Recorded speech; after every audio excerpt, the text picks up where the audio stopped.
ബംഗ്ലാദേശിൽ ന്യൂനപക്ഷ ഹിന്ദു വംശഹത്യക്കെതിരെ പ്രതിഷേധിച്ചുകൊണ്ട് പേരാമ്പ്രയിൽ പ്രതിഷേധ പ്രകടനവും പ്രതിഷേധ ജ്വാലയും സംഘടിപ്പിച്ചു.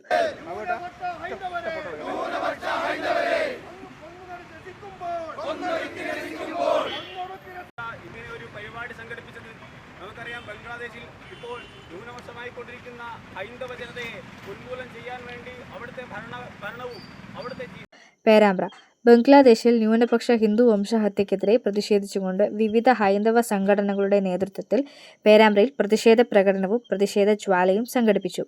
പരിപാടി നിഖിൽ പേരാമ്പ്ര ഉദ്ഘാടനം ചെയ്തു. പാലസ്തീനു വേണ്ടി കണ്ണീരൊഴുക്കുന്ന ഇടത് വലതു പാർട്ടികൾ സംസാരിക നായകന്മാർ ബംഗ്ലാദേശിലെ ഹിന്ദു വംശഹത്യക്കെതിരെ ഒന്നും മിണ്ടാത്തത് ന്യൂനപക്ഷ വോട്ട് ബാങ്ക് നഷ്ടപ്പെടാതിരിക്കാനാണെന്ന് ഉദ്ഘാടന പ്രസംഗത്തിൽ കുറ്റപ്പെടുത്തി. നാളെ അത് കേരളത്തിലേക്ക് വരാനുള്ള ഒരുപാട് അവസരങ്ങൾ നമുക്ക് ഈ കേരളത്തിൽ കാണാൻ കഴിയും. പാലസ്തീനിലും അതുപോലെയുള്ള സ്ഥലങ്ങളിൽ അവിടെ പാലസ്തീൻ ഭീകരവാദികൾ കൊല്ലപ്പെടുമ്പോൾ, ഭീകരവാദ പ്രവർത്തനത്തിൽ ചെയ്തുകൊണ്ട് കൊല്ലപ്പെടുന്ന സമയത്ത് അവർക്ക് വേണ്ടി മെഴുകുതി കത്തിക്കാനും അവർക്ക് ഐക്യദാർഢ്യ പ്രഖ്യാപനം നടത്താനോ ഇവിടെയുള്ള ഇടതുവലതു രാഷ്ട്രീയ പാർട്ടികൾ മത്സരിക്കുന്ന സമയത്ത് ഇങ്ങനെ നിഷ്ഠൂരമായ ഒരു ഹൈന്ദവ ജനതയെ ഇത്രയും നീചമായ രീതിയിൽ കൊന്നിട്ട് പോലും ഒരു സാംസ്കാരിക നായ്ക്കൾ പോലും ഇതിനെതിരെ ഒരു അക്ഷരം വേണ്ട കേരളത്തിലെ ആൾക്കാർ കഴിയില്ല.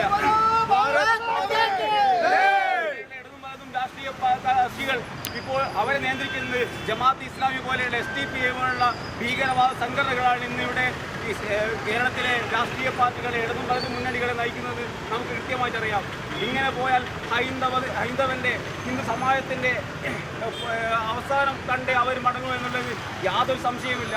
പ്രിയപ്പെട്ടവരെ, ഇങ്ങനെയുള്ള ഒരുപാട് കാര്യങ്ങൾ നമ്മുടെ മുമ്പിൽ നടക്കുമ്പോൾ ഇതിനെതിരെ പ്രതിഷേധിക്കാനും ഒറ്റക്കെട്ടായ ഹൈന്ദവ സമൂഹം നിൽക്കേണ്ട ഒരവസ്ഥ കൂടിയാണിപ്പോൾ. പ്രിയപ്പെട്ടവരെ, അതുകൊണ്ട് തന്നെ നമുക്ക് ഈ പരിപാടി, ഈ ഒരു പ്രതിഷേധ ജ്വാലയായി തീപ്പന്തമായി മാറട്ടെ എന്ന് മാത്രം ആശംസിച്ചുകൊണ്ട് ഇന്നത്തെ പരിപാടി ഇവിടെ ഉദ്ഘാടനം ചെയ്തതായി അറിയിക്കുന്നു. ബിജു കിഴക്കൻ പേരാമ്പ്ര അധ്യക്ഷത വഹിച്ചു. വിഷ്ണു ചേനോളി, ഉദീഷ് വാല്യക്കോട്, ചന്ദ്രൻ കാര്യാട്, ധനേഷ് പുറ്റംപോയിൽ, വിജേഷ് കുണ്ടൂക്കര, ജയകൃഷ്ണൻ ചെറുവണ്ണൂർ എന്നിവർ സംസാരിച്ചു.